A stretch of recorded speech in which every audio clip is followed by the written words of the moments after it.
Bonjour mes 110, bienvenue dans votre chaîne Les Savoirs de Sandy. On se retrouve aujourd'hui dans une nouvelle vidéo. Donc merci à notre Dieu parce que si vous êtes connectés, c'est que Dieu a gardé.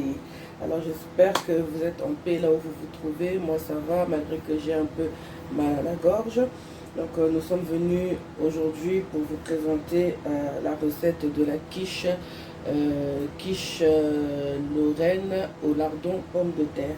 Donc pour ça on va avoir besoin de nos patates, on va avoir besoin de nos lardons. Donc vous pouvez rajouter encore encore 3 comme ça, encore un comme ça, ou 2 fois comme ça, encore un comme ça, donc genre 4. Comme ça vous aurez une quiche bien garnie. Alors on aura besoin également de 4 œufs. On aura besoin du fromage. Moi je vais mettre 3 fromages parce que j'ai ça, donc c'est avantageux. Mais sinon vous pouvez mettre le gruyère, fromage râpé. On va avoir besoin de la crème fraîche, oignon. Donc, et notre pâte brisée. Pâte brisée, hein? Pâte brisée. Donc voilà.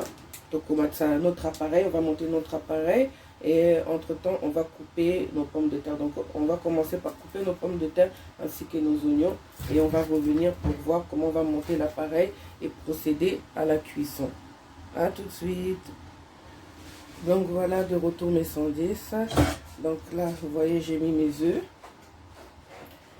j'ai coupé mes pommes de terre et mes oignons et on va venir fouetter nos œufs. Donc j'ai mis un tout petit peu de sel parce qu'il faut faire mon pied. Faut pas mettre quasiment pas de sel parce que lardon à buisson il y a du sel. Dans nos lardons il y a du sel. Donc il faut faire très gaffe. Faut pas que ce soit trop salé. Donc il faut fouetter nos œufs bien. Voilà comme ceci. Après on va venir prendre notre crème fraîche.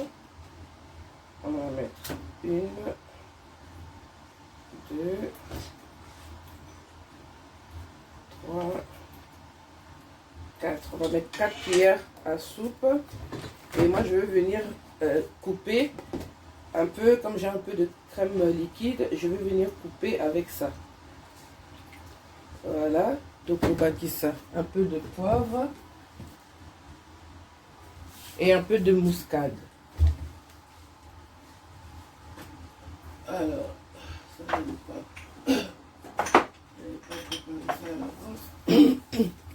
Donc voilà, muscade, piqué caca, vous voyez, comme ceci, et un peu de poivre toujours, voilà, comme ceci. Après tout il y a sous qu'on fouetté. Hop, on mélange.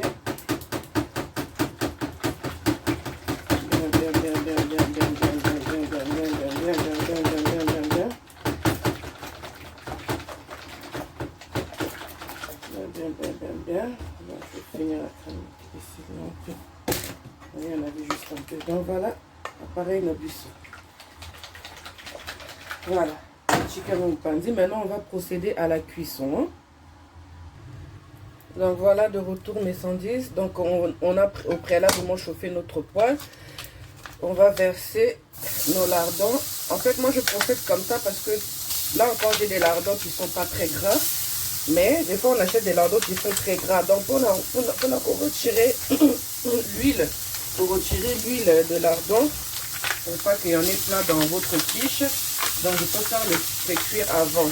Et puis avantage aussi c'est que comme on va mettre les pommes de terre comme pour Chabambala, donc pour permettre aussi à notre pomme de terre déjà de commencer à cuire. Vous voyez, pour que ça soit bien cuit. Donc je bâtis ici, comme ça. Elle a encore une cuisson rapide, c'est une petite cuisson vite fait. Parce qu'après ça va aller dans le four.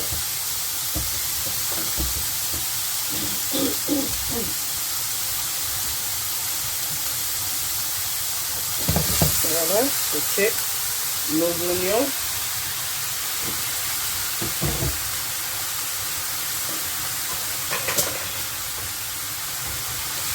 C'est ça, au bout. J'avais vu que Bakbamba là, les pommes de terre, on a coupé ça en petits dés, hein, pour que la cuisson cuise vite. Pour que ça cuise vite. C'est l'imba et de la mec. Voilà, c'est bouillir.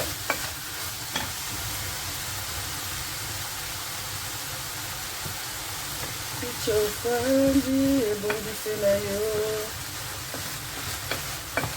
Pichofandi et bon du Sénayo.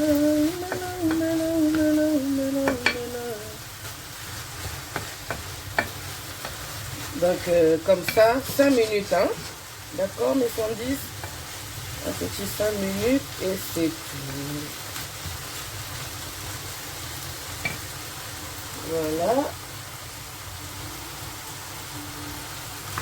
Donc ensuite je reviens pour vous montrer la suite, hein. C'est presque fini. Donc voilà, de retour mes 110. Donc 5 minutes après, Naïko égoutter, je viens égoutter ma préparation. Donc j'enlève, je retire tout l'eau et l'huile. Comme ça votre truc il ne sera pas très gras parce que on a crème d'habitude sur toi déjà la graisse. Et puis et ça et toi la graisse. Donc ce que qui vous laissez le jus là, ça va ramollir notre pâte. Voilà. Donc avant de verser ça dans notre pâte, on va piquer ici, faire des trous d'air. Petit coup de fourchette. Petit coup de fourchette pour que la pâte soit aérée. Et après, tu peux verser notre préparation. Ouh, c'est riche, hein? Donc voilà. On étale ça bien partout. Voilà. Donc, vous voyez mes 110? Voyez-vous? Ça donne ça. Hop. Ça donne ça. Après, on va venir ajouter notre fromage au fond. Donc c'est comme vous voulez. Si vous voulez pas mettre le fromage, à vous. Mais avec ça, ça gratine, ça donne un bon aspect. Et puis c'est meilleur. C'est très bon. N'est-ce pas mes 110? Toujours très. Voilà, on va venir rajouter notre appareil comme ceci. Tout verser sur la cati.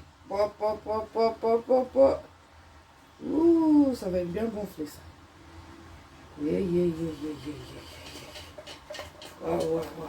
Voilà.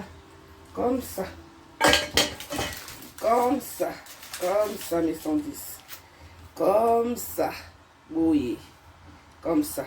Et donc, on va aller enfourner ça pendant 30 minutes à 180 degrés. Donc, à 180 degrés, 30 minutes. Donc, on revient vers vous dans 30 minutes pour vous donner le résultat final. Donc, voilà mes 110 de retour. Donc, quand vous allez la sortir tout de suite, ça sera encore gonflé, hein, quand vous allez arrêter le feu. Donc là, Natika va reposer à peu près 10 minutes. Donc, c'est plutôt 35 minutes plus tard que 30 minutes. Hein. J'avais dit tout à l'heure 30 minutes, mais c'était pas encore bien doré comme ça. Donc, j'ai laissé encore 5-6 minutes pour avoir ce résultat-là. Donc, voilà mes loulous. À manger comme ça en tant que repas avec une petite salade. Vous pouvez le prendre en entrée ou voilà. Donc vous verrez comment moi j'avais dressé ma table. Hein. J'avais plutôt mis ça en amuse-gueule ou entrée. Comment j'ai dressé ma table quand j'ai reçu mes convives. Donc voilà, je vous souhaite une excellente journée. Soyez bénis mes 110. Bisous. À très bientôt. Je vous aime.